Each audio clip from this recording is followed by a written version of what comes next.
Hello every one. അപ്പം നമ്മുടെ MCOMൻ്റെ second സെമസ്റ്ററിൽ വരുന്ന ഒരു പ്രോബ്ലം പേപ്പറാണ് അഡ്വാൻസ്ഡ് കോർപ്പറേറ്റ് അക്കൗണ്ടിങ്. നമ്മുടെ ഫസ്റ്റ് എക്സാം ആയിട്ട് വരുന്നതും അഡ്വാൻസ്ഡ് കോർപ്പറേറ്റിംഗ് അക്കൗണ്ടിങ് തന്നെയാണ്. അപ്പോൾ ഈ ഒരു പേപ്പറിലെന്ന് പറഞ്ഞാൽ പ്രോബ്ലം പേപ്പർ എന്ന് പറഞ്ഞാൽ കൂടിയും അവിടെ എന്തുണ്ട്, തിയറി ക്വസ്റ്റ്യൻസും ചോദിക്കാറുണ്ട്. പക്ഷെ നമ്മൾ കൂടുതലായിട്ട് പറയുമ്പോൾ അതിനെ എന്തായിട്ടാണ് കാണുക, പ്രോബ്ലം പേപ്പറായിട്ടാണ് കാണുക. അപ്പോൾ അതിലെ ഇമ്പോർട്ടൻ്റ് ആയിട്ട് പ്രോബ്ലം വരുന്ന ഒരു ടോപ്പിക്കാണ് നമ്മൾ ഇന്ന് ഡിസ്കസ് ചെയ്യുന്നത്. പ്രോബ്ലമാണ് ലിക്വിഡേഷൻ പ്രോബ്ലം. അപ്പോൾ ഈ ലിക്വിഡേഷൻ പ്രോബ്ലം എല്ലാ ക്വസ്റ്റ്യൻ പേപ്പേഴ്സിലും കണ്ടിട്ടുണ്ട്. ഒന്നെങ്കിൽ 3 വെയിറ്റേജിന് ചോദിക്കാം, അല്ലെങ്കിൽ 5 വെയിറ്റേജിന് ചോദിക്കാം. 5 വെയിറ്റേജിനാണ് ചോദിക്കുന്നതെങ്കിൽ നിങ്ങൾക്ക് ലക്കാണ്, കാരണം എളുപ്പത്തിൽ ക്വസ്റ്റ്യൻ ചെയ്യാനായിട്ടും പറ്റും. അതുപോലെ തന്നെ നമുക്ക് 20 മാർക്സ് കിട്ടുമല്ലോ, 5 വെയിറ്റേജ് നമുക്ക് കിട്ടും. അതുപോലെ 5 വെയിറ്റേജിൽ ചോദിച്ചില്ല, എസ്സേയിൽ ചോദിച്ചിട്ടില്ല എന്നുണ്ടെങ്കിൽ പിന്നെ ചോദിക്കുക എവിടെയാണ്, നമ്മുടെ 3 വെയിറ്റേജിലായിരിക്കും ചോദിക്കുക. എന്തായാലും ലിക്വിഡേഷൻ്റെ ഒരു പ്രോബ്ലം എന്തായിട്ടുണ്ടായിരിക്കും, മിക്കവാറും ഷുവറായിട്ട് നമ്മുടെ ക്വസ്റ്റ്യൻ പേപ്പറിൽ ഉണ്ടായിരിക്കും. നമ്മളിവിടെ ഫസ്റ്റ് ഡിസ്കസ് ചെയ്യാനായിട്ട് പോണത് 3 വെയിറ്റേജ് രീതിയിലാണ് ക്വസ്റ്റ്യൻ ചോദിക്കണമെങ്കിൽ ആ ഒരു പ്രോബ്ലമാണ് പറയാനായിട്ട് പോണത്. കാരണം 5 വെയിറ്റേജ് ആകുമ്പോൾ കുറച്ചുകൂടി ലോങ് ആയിട്ട് നമ്മൾ ചെയ്യേണ്ട പ്രോബ്ലം ആയിരിക്കും. 3 വെയിറ്റേജ് ആകുമ്പോൾ കുറച്ച് ഷോർട്ടായിട്ട് ചെയ്യേണ്ടതായിരിക്കും അല്ലേ. അപ്പോൾ 3 വെയിറ്റേജ് ആണെന്നുണ്ടെങ്കിൽ ഇങ്ങനെയായിരിക്കും ക്വസ്റ്റ്യൻ മിക്കവാറും വരിക. എന്താണ് ക്വസ്റ്റ്യൻ, നമുക്ക് ക്വസ്റ്റ്യൻ നോക്കാം. നമ്മൾ പ്രോബ്ലം ചെയ്യാനായിട്ട് പോവാണ് കേട്ടോ. ദ ഫോളോയിങ് പെർട്ടിക്കുലേഴ്സ്, ആദ്യം തന്നെ എന്ത് ചെയ്യുക, പ്രോബ്ലം ക്വസ്റ്റ്യൻ ആണെങ്കിലും തിയറി ആണെങ്കിലും ക്വസ്റ്റ്യൻ ക്ലിയർ ആയിട്ട് വായിക്കുക. അപ്പോൾ the following particulars relate to a limited company which has gone into voluntary liquidation. അപ്പോൾ ഇവിടെ കുറച്ച് പെർട്ടിക്കുലേഴ്സ് തന്നിട്ടുണ്ട്, കുറച്ച് കാര്യങ്ങൾ നമ്മളോട് പറഞ്ഞിട്ടുണ്ട്. അത് എന്ത് റിലേറ്റഡ് ആയിട്ടാണ് പറഞ്ഞിട്ടുള്ളത്, ഒരു ലിമിറ്റഡ് കമ്പനീനെ റിലേറ്റ് ചെയ്തിട്ടാണ് പറഞ്ഞിട്ടുള്ളത്. ആ ലിമിറ്റഡ് കമ്പനി സ്വന്തം ഇഷ്ടപ്രകാരം വോളണ്ടറി ആയിട്ട് എന്ത് ചെയ്തു, ലിക്വിഡേഷൻ നടത്തി. ലിക്വിഡേഷൻ നടത്താന്ന് പറഞ്ഞു കഴിഞ്ഞാൽ എന്താണ്, ഒന്നില്ലെങ്കിൽ ആ ഒരു ബിസിനസ് നിർത്തി പോവുക, അല്ലെങ്കിൽ പാപ്പരാവുക എന്നൊക്കെ പറയും. അപ്പോൾ ഇവിടെ സ്വന്തമായിട്ട് വോളണ്ടറി ആയിട്ട് അവർ എന്ത് നടത്താണ്, ലിമിറ്റഡ് കമ്പനി ലിക്വിഡേഷൻ നടത്തിയിരിക്കുകയാണ്. ഇനി you are required to prepare liquidators final account. അപ്പം നമ്മളോട് എന്ത് പ്രിപ്പയർ ചെയ്യാനായിട്ടാണ് പറഞ്ഞേക്കുന്നത്, നമുക്ക് തന്നിരിക്കുന്ന ടാസ്ക് എന്ന് പറയുന്നത് ലിക്വിഡേറ്റേഴ്സിൻ്റെ ഫൈനൽ അക്കൗണ്ട് എന്ത് ചെയ്യാനായിട്ടാണ്, പ്രിപ്പയർ ചെയ്യാനായിട്ടാണ്. Allowing for his remuneration. അപ്പം നമ്മൾ ലിക്വിഡേറ്റർക്ക് എന്ത് കൊടുക്കണം, ഈ ലിക്വിഡേഷൻ നടത്തുമ്പോൾ റെമ്യൂണറേഷൻ, അയാൾക്ക് എന്ത് കൊടുക്കണം, റെമ്യൂണറേഷൻ കൊടുക്കണം. അത് എന്തിൽ നിന്ന് കൊടുക്കാമെന്നാണ് പറഞ്ഞിരിക്കണേ, at 2% on the amount realised on the assets. നമ്മൾ ലിക്വിഡേഷൻ നടത്തുമ്പോൾ, നമ്മുടെ കമ്പനി നിർത്തലാക്കി പോകുമ്പോൾ നമ്മുടെ കമ്പനിയിലുള്ള അസറ്റൊക്കെ എന്ത് ചെയ്യും, റിയലൈസേഷൻ ചെയ്യും അല്ലേ, അതായത് കൊടുക്കും അല്ലെങ്കിൽ റിയലൈസേഷൻ ചെയ്യും. അപ്പോൾ റിയലൈസേഷൻ ചെയ്യുമ്പോൾ നമുക്ക് അവിടെ എന്ത് കിട്ടുന്നുണ്ടായിരിക്കും, കുറച്ച് എമൗണ്ട് നമ്മുടെ കയ്യിലേക്ക് കിട്ടുന്നുണ്ടായിരിക്കും. അപ്പോൾ അതിൻ്റെ 2% എന്ത് ചെയ്യണം, നമ്മൾ റെമ്യൂണറേഷൻ ആയിട്ട് ലിക്വിഡേറ്റർക്ക് കൊടുക്കുന്നത് കാണിക്കണം. അതുപോലെ തന്നെ 2% on amount distributed to unsecured creditors other than preferential creditors. Unsecured ക്രെഡിറ്റേഴ്സിന് കൊടുക്കുന്ന എമൗണ്ടിൽ നിന്നും ഒരു 2% നമ്മൾ റെമ്യൂണറേഷൻ ആയിട്ട് ആർക്ക് കൊടുക്കണം, ലിക്വിഡേറ്റർക്ക് കൊടുക്കണം. പ്രിഫറൻഷ്യൽ ക്രെഡിറ്റേഴ്സിൻ്റെന്ന് പിടിക്കണോ, പ്രിഫറൻഷ്യൽ ക്രെഡിറ്റേഴ്സിൻ്റെന്ന് പിടിക്കേണ്ട കാര്യമില്ല. അസറ്റ് റിയലൈസ് ചെയ്യുന്നതിനും അതുപോലെ തന്നെ അൺസെക്യൂർഡ് ക്രെഡിറ്റേഴ്സിന് നമ്മൾ കൊടുക്കുന്ന എമൗണ്ടിൽ നിന്നുമാണ് നമ്മൾ റെമ്യൂണറേഷൻ പിടിക്കേണ്ടതെന്ന് പറഞ്ഞിട്ടുണ്ട്. ഓക്കെ അല്ലേ, ക്ലിയർ അല്ലേ. നെക്സ്റ്റ് തന്നിരിക്കുന്ന ഡീറ്റെയിൽസ് എന്തൊക്കെയാണ്, unsecured creditors, preferential creditors, debentures. ഇത് മൂന്നിൻ്റെയും എമൗണ്ട് നമുക്ക് തന്നിട്ടുണ്ട് അല്ലേ.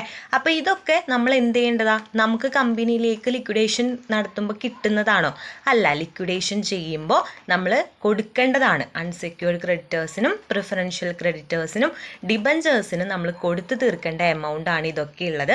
അപ്പോൾ ഇതിൽ ആദ്യം നമ്മൾ ആർക്കൊക്കെയാണ് കൊടുക്കേണ്ടത്, പ്രിഫറൻഷ്യൽ ക്രെഡിറ്റേഴ്സിനും ഡിബഞ്ചേഴ്സിനും കൊടുക്കണം. എന്നിട്ട് ബാക്കി ഉണ്ടെങ്കിലാണ് നമ്മൾ ആർക്ക് കൊടുക്കേണ്ടതായിട്ടുള്ളൂ, അൺസെക്യൂർഡ് ക്രെഡിറ്റേഴ്സിന് കൊടുക്കേണ്ടതായിട്ടുള്ളൂ. അത് ഓർത്ത് വയ്ക്കാട്ടോ, പ്രോബ്ലം ചെയ്യുമ്പോൾ നമുക്ക് ആവശ്യമുള്ള കാര്യമാണ്. ദെൻ പിന്നെ തന്നിട്ടുള്ളത് എന്താണ്, അസറ്റ് റിയലൈസ് ചെയ്ത് കിട്ടിയിരിക്കുന്ന സമ്മ്, അത് നമുക്ക് നമ്മുടെ കമ്പനിയിലേക്ക് കിട്ടുന്നതാണ് കേട്ടോ.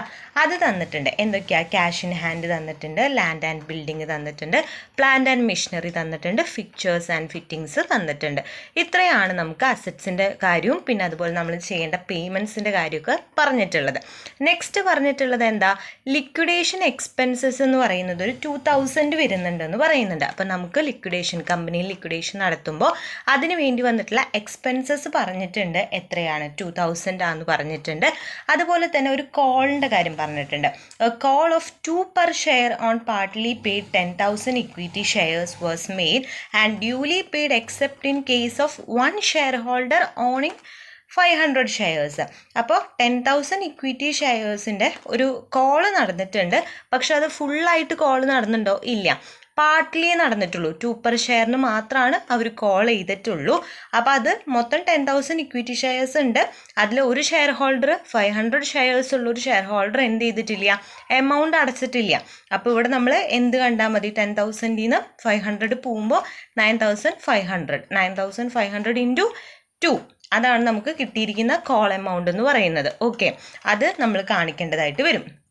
ഇത്രയും ഡീറ്റെയിൽസ് ആണ് നമുക്ക് എന്തിൽ തന്നിട്ടുള്ളത്? നമ്മുടെ ക്വസ്റ്റ്യനിൽ തന്നിട്ടുള്ളത്. എന്നിട്ട് നമ്മളോട് എന്ത് പ്രിപ്പയർ ചെയ്യാനായിട്ട് പറഞ്ഞിട്ടുണ്ട്? ലിക്വിഡേറ്റേഴ്സ് ഫൈനൽ അക്കൗണ്ട് പ്രിപ്പയർ ചെയ്യാനായിട്ടും പറഞ്ഞിട്ടുണ്ട്. ഓക്കെ അല്ലേ? ക്വസ്റ്റ്യൻ ക്ലിയർ അല്ലേ? അപ്പം നമുക്ക് എന്ത് ചെയ്യാം? ലിക്വിഡേറ്റേഴ്സ് ഫൈനൽ അക്കൗണ്ട് പ്രിപ്പയർ ചെയ്യാം അല്ലേ? ഓക്കെ, അപ്പോൾ നമ്മൾ ലിക്വിഡേറ്ററിൻ്റെ ഫൈനൽ അക്കൗണ്ട് പ്രിപ്പയർ ചെയ്യാനായിട്ട് പോവുകയാണ്. അപ്പോൾ ആദ്യം തന്നെ നമുക്ക് എന്ത് ചെയ്താം? In the books of dash limited അല്ലെങ്കിൽ എക്സ് ലിമിറ്റഡ്, നമുക്ക് ലിമിറ്റഡിൻ്റെ പേര് തന്നിട്ടുണ്ട്, കമ്പനിയുടെ പേര് തന്നിട്ടുണ്ടെന്നുണ്ടെങ്കിൽ അതിവിടെ മെൻഷൻ ചെയ്യാം. ഇവിടെ നമുക്ക് ലിമിറ്റഡ് കമ്പനി എന്നാണ് പറഞ്ഞേക്കുന്നത് കേട്ടോ. പിന്നെ നെക്സ്റ്റ് എന്ത് ചെയ്താൽ ലിക്വിഡേറ്റേഴ്സിൻ്റെ ഫൈനൽ സ്റ്റേറ്റ്മെൻറ്റ് ഓഫ് അക്കൗണ്ട് അല്ലെങ്കിൽ ഫൈനൽ അക്കൗണ്ടാണ് നമ്മൾ പ്രിപ്പയർ ചെയ്യാനായിട്ട് പോണത്. അപ്പോൾ liquidators final statement of account എഴുതി.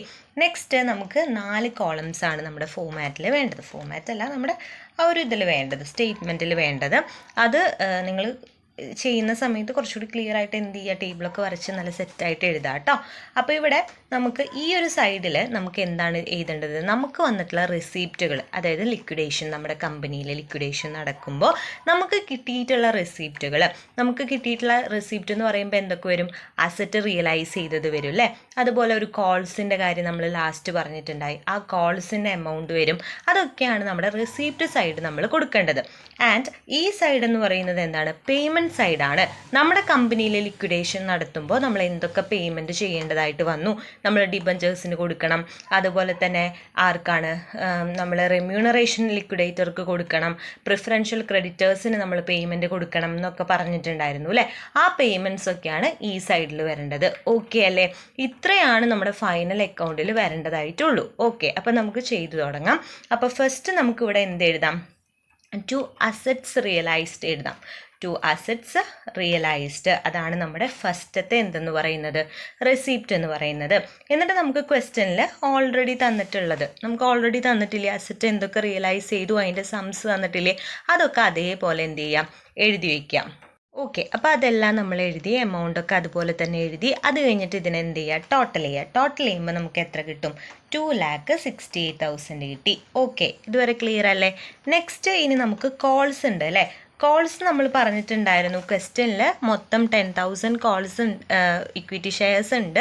അതിൽ ഒരു ഷെയർ ഹോൾഡർ എന്ത് ചെയ്തിട്ടില്ല? പേ ചെയ്തിട്ടില്ല. അത് 500 ഷെയർസ് ആണ്. അപ്പോൾ 10,000 500 ഷെയർസ് കുറച്ചു. കാരണം നമുക്ക് ബാക്കി 9,500 മാത്രമല്ലേ കോൾ എമൗണ്ട് നമുക്ക് കിട്ടിയിട്ടുള്ളൂ, 2 വെച്ചിട്ട് കിട്ടിയിട്ടുള്ളൂ. അപ്പോൾ നമ്മളത് കുറച്ചു. അപ്പോൾ കോൾസിൻ്റെ ഇവിടെ എത്രയാണ് വരിക? 9,500 ഷെയർസ് അറ്റ് ₹2 ഈച്ച് അല്ലേ? At ₹2 each. അപ്പോൾ 9,500 ഇൻറ്റു 2 ചെയ്യുമ്പോൾ നമുക്ക് എത്ര കിട്ടും? 19,000 ആണ് കിട്ടുക. ഓക്കെ, ഇത്രയാണ് നമുക്ക് നമ്മുടെ കമ്പനിയിൽ ലിക്വിഡേഷൻ നടത്തിയപ്പോൾ നമ്മുടെ കയ്യിലേക്ക് കിട്ടിയിരിക്കുന്ന എമൗണ്ട് ഇത്രയാണ്. ഇത് രണ്ടും ജസ്റ്റ് ഒന്ന് ടോട്ടൽ ചെയ്ത് വയ്ക്കുക. ടോട്ടൽ ചെയ്ത് വയ്ക്കുമ്പോൾ ഇവിടെ 2,87,000 കിട്ടും.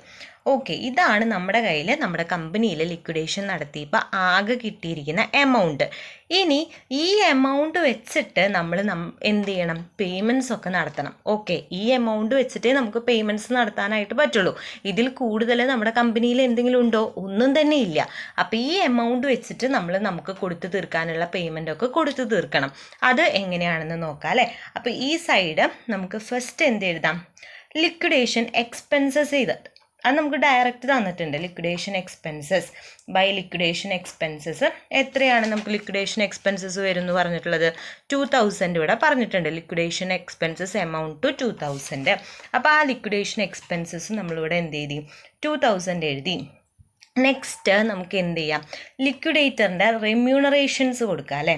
Liquidators remuneration. അപ്പോൾ റെമ്യൂണറേഷൻ എന്തിൽ നിന്നൊക്കെ കൊടുക്കണം എന്ന് പറഞ്ഞു?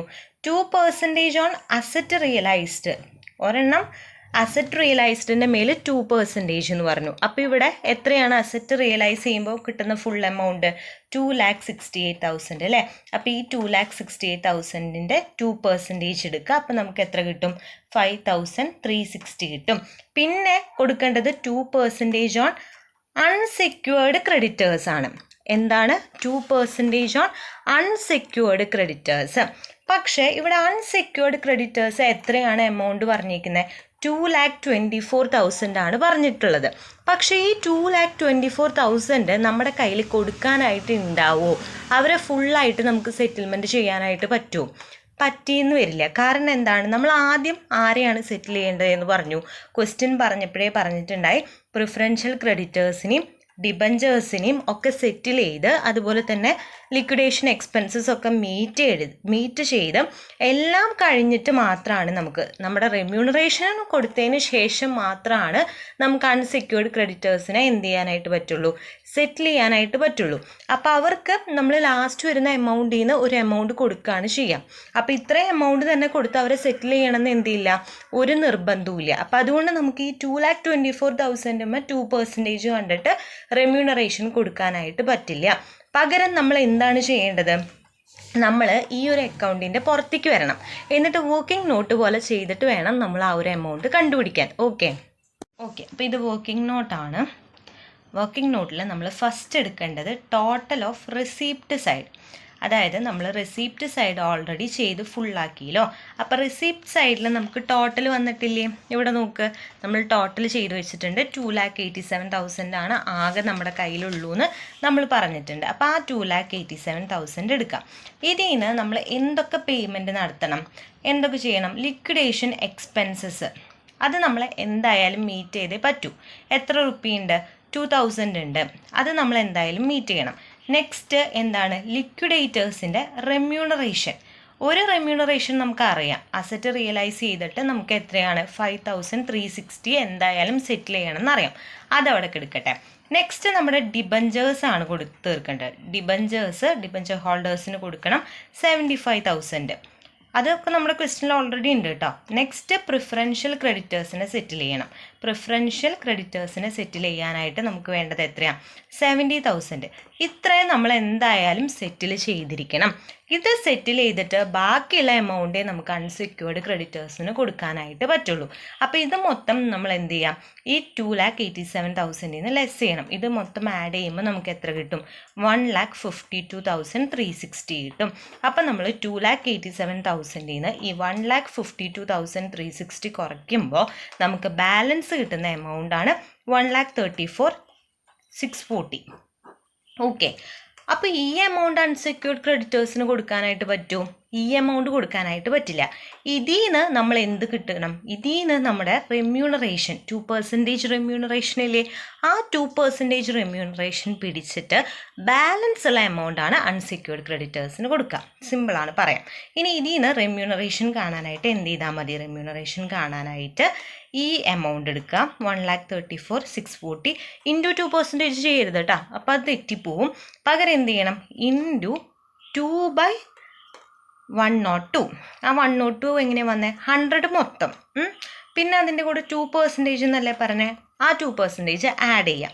അപ്പോൾ 102 കിട്ടും. ഇങ്ങനെ ചെയ്യണം. ഇങ്ങനെ ചെയ്യുമ്പോൾ നമുക്ക് എത്ര കിട്ടും? 2,640 കിട്ടും. ഈ 2,640 ആണ് നമ്മുടെ ലിക്വിഡേറ്റേഴ്സിൻ്റെ റെമ്യൂണറേഷൻ, അൺസെക്യൂർഡ് ക്രെഡിറ്റേഴ്സ് എന്നുള്ള റെമ്യൂണറേഷൻ. ഇനി ഡൗട്ട് ഉണ്ടാവും, അപ്പോൾ അൺസെക്യൂർഡ് ക്രെഡിറ്റേഴ്സിന് നമ്മൾ എത്ര കൊടുക്കണം? അൺസെക്യൂർഡ് ക്രെഡിറ്റേഴ്സിന് ഈ 1,34,640 ഈ 2,640 കുറച്ചിട്ട് ബാലൻസ് ഉള്ള 1,32,000 ആണ് കൊടുക്കേണ്ടത്. ഓക്കെ അല്ലേ? ക്ലിയർ അല്ലേ? ഈ 1,32,000 ആണ് കൊടുക്കേണ്ടത്. ഈ 1,32,000 2% എടുത്തു കഴിഞ്ഞാൽ നമുക്ക് എത്ര കിട്ടും? ഈ 2,640 തന്നെ കിട്ടും. ഓക്കെ അല്ലേ? ക്ലിയർ അല്ലേ? ഇപ്പോൾ പറഞ്ഞത് ക്ലിയർ ആയെന്ന് വിചാരിക്കുന്നു കേട്ടോ. നമുക്ക് ഇവിടെ എന്ത് ചെയ്താം, 2% ഓൺ 1,32,000 എന്ന് എഴുതാം അല്ലേ. അൺസെക്യൂർഡ് ക്രെഡിറ്റേഴ്സിൻ്റെ എമൗണ്ട് നമ്മൾ കണ്ടുപിടിച്ചത് ഇതല്ലേ. അപ്പോൾ ഇവിടെ എത്ര വരും, 2,640 വരും. ഓക്കെ, ഇനി നമുക്ക് ഡിബഞ്ചർ എത്രയാണ്, 75,000 ഓൾറെഡി നമുക്കറിയാം ക്വസ്റ്റ്യനിലുണ്ട്. പിന്നെ പ്രിഫറൻഷ്യൽ ക്രെഡിറ്റേഴ്സ് 70,000 ഓൾറെഡി ഉണ്ട്. ലാസ്റ്റ് നമുക്ക് എന്ത് കൊടുക്കാം, അൺസെക്യൂർഡ് ക്രെഡിറ്റേഴ്സിന് കൊടുക്കാം. അൺസെക്യൂർഡ് ക്രെഡിറ്റേഴ്സിന് എത്രയാണ് കൊടുക്കാൻ ഉദ്ദേശിക്കുന്നത്, 1,32,000 ആണ് കൊടുക്കാൻ ഉദ്ദേശിക്കുന്നത്. അങ്ങനെ വരുമ്പോൾ ഇതും നമ്മൾ ടോട്ടൽ ചെയ്ത് നോക്കാം. ഇതും ടോട്ടൽ ചെയ്യുമ്പോൾ എത്ര തന്നെയാണ്, 2,87,000 തന്നെയാണ് കിട്ടുക. ഓക്കെ അല്ലേ, ക്ലിയർ അല്ലേ. അപ്പോൾ ആദ്യം നമ്മൾ എന്ത് ചെയ്തു, നമ്മുടെ റെസീപ്റ്റ് സൈഡ് നോക്കി നമുക്ക് ടോട്ടൽ എത്ര എമൗണ്ട് കമ്പനി ലിക്വിഡേഷൻ നടത്തുമ്പോൾ കിട്ടുന്നുണ്ടെന്ന് നോക്കി. അതിൽ നിന്ന് നമ്മൾ എന്ത് ചെയ്തു, ഫസ്റ്റ് കൊടുക്കേണ്ടതെല്ലാം കൊടുത്തു. പിന്നെ റെമ്യൂണറേഷൻ കൊടുക്കുന്ന ടൈമിൽ മാത്രം അൺസെക്യൂർഡ് ക്രെഡിറ്റേഴ്സ് നമുക്ക് അറിയുണ്ടായില്ല. അത് നമ്മൾ ഫൗണ്ട് ഔട്ട് ചെയ്തിട്ട് 2% അവർക്കും കൊടുത്തു, ബാക്കി കൊടുത്തു. അപ്പോൾ ഇതിൽ മെയിനായിട്ട് ഓർത്തിരിക്കേണ്ട ഒരു പോയിന്റ് എന്താണ്, ഫസ്റ്റ് നമ്മൾ സെറ്റിൽ ചെയ്യേണ്ടത് ആരൊക്കെയാണ്, നമ്മുടെ എക്സ്പെൻസസ് ഉണ്ടെങ്കിൽ അത് സെറ്റിൽ ചെയ്യണം, ഡിബഞ്ചേഴ്സിനെ സെറ്റിൽ ചെയ്യണം, പ്രിഫറൻഷ്യൽ ക്രെഡിറ്റേഴ്സിനെ സെറ്റിൽ ചെയ്യണം. ലാസ്റ്റ് എന്തെങ്കിലും എമൗണ്ട് ഉണ്ടെങ്കിൽ മാത്രമാണ് അൺസെക്യൂർഡ് ക്രെഡിറ്റേഴ്സിന് കൊടുക്കുക. ഓക്കെ അല്ലേ, ക്ലിയർ അല്ലേ. പിന്നെ ഇനിയൊരു ക്വസ്റ്റ്യൻ ഉണ്ടാവും, അപ്പോൾ നമ്മുടെ കമ്പനിയിൽ ഷെയർ ഹോൾഡേഴ്സ് ഇല്ലേ, ആ ഷെയർ ഹോൾഡേഴ്സിന് നമ്മളൊന്നും കൊടുക്കണ്ടേ, ഒന്നും കൊടുക്കണ്ട. കാരണം നമ്മൾ ആദ്യം കമ്പനി ലിക്വിഡേഷൻ ചെയ്യുമ്പോൾ എന്താ ചെയ്യുക, കമ്പനി ലിക്വിഡേഷൻ ചെയ്തിട്ട് നമുക്ക് കിട്ടിയിരിക്കുന്ന റെസിപ്റ്റിന് നമ്മുടെ ബാധ്യതകൾ, നമുക്കുള്ള ആ ഒരു ലയബിലിറ്റീസ് ആണ് നമ്മൾ ആ പേയ്മെൻറ്റ്സ് ആദ്യം കൊടുത്തു തീർക്കുക. എന്നിട്ട് എല്ലാം കഴിഞ്ഞിട്ട് അൺസെക്യൂർഡ് ക്രെഡിറ്റേഴ്സിനും കൊടുത്തു കഴിഞ്ഞിട്ട് ലാസ്റ്റ് എന്തെങ്കിലും ഉണ്ടെങ്കിൽ മാത്രമാണ് ഷെയർ ഹോൾഡേഴ്സിന് കിട്ടുക.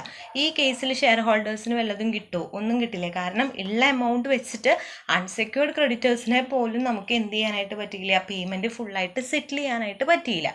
സോ നമുക്ക് ഇതിൽ നിന്ന് നമ്മുടെ ഷെയർ ഹോൾഡേഴ്സിന് കൊടുക്കാനായിട്ട് ഒന്നും തന്നെ ഉണ്ടായിരിക്കില്ല. അത് വേണമെങ്കിൽ ഒരു നോട്ടായിട്ട് നമുക്ക് എഴുതി വയ്ക്കാമെന്ന് മാത്രം കേട്ടോ. കാരണം 3 വെയിറ്റേജ് ക്വസ്റ്റ്യൻ അല്ലേ, 12 മാർക്ക് ക്വസ്റ്റ്യൻ ആണ്. അപ്പോൾ ജസ്റ്റ് ഒരു നോട്ടായിട്ട് എന്ത് ചെയ്താം, ഷെയർ ഹോൾഡേഴ്സിനൊന്നും തന്നെ കിട്ടില്ല, അൺസെക്യൂർഡ് ക്രെഡിറ്റേഴ്സിനെ ഇങ്ങനെ സെറ്റിൽ ചെയ്തു എന്ന് പറഞ്ഞിട്ടാണ് ഈ ഒരു വർക്കിംഗ് നോട്ട് നമ്മൾ അൺസെക്യൂർഡ് ക്രെഡിറ്റേഴ്സിനെ കാണിക്കേണ്ടത് കേട്ടോ. ഇത് വർക്കിംഗ് നോട്ടാണെങ്കിലും ഇത് നമ്മുടെ ക്വസ്റ്റ്യനിൽ ഇമ്പോർട്ടൻ്റ് ആയിട്ട് വേണ്ടതാണ്. ക്ലിയർ ആയിട്ട് തന്നെ കൊടുക്കുക. ഓക്കെ അല്ലേ, ക്ലിയർ അല്ലേ. അപ്പോൾ ഈ ഒരു ലിക്വിഡേഷൻ്റെ 3 വെയിറ്റേജ് ക്വസ്റ്റ്യൻ ഓക്കെ ആയി, ക്ലിയർ ആയെന്ന് വിചാരിക്കുന്നു. ഒരു വട്ടം കണ്ടു നോക്കുക, മനസ്സിലായില്ല എന്നുണ്ടെങ്കിൽ ഒന്നുകൂടി കണ്ടു നോക്കുക കേട്ടോ.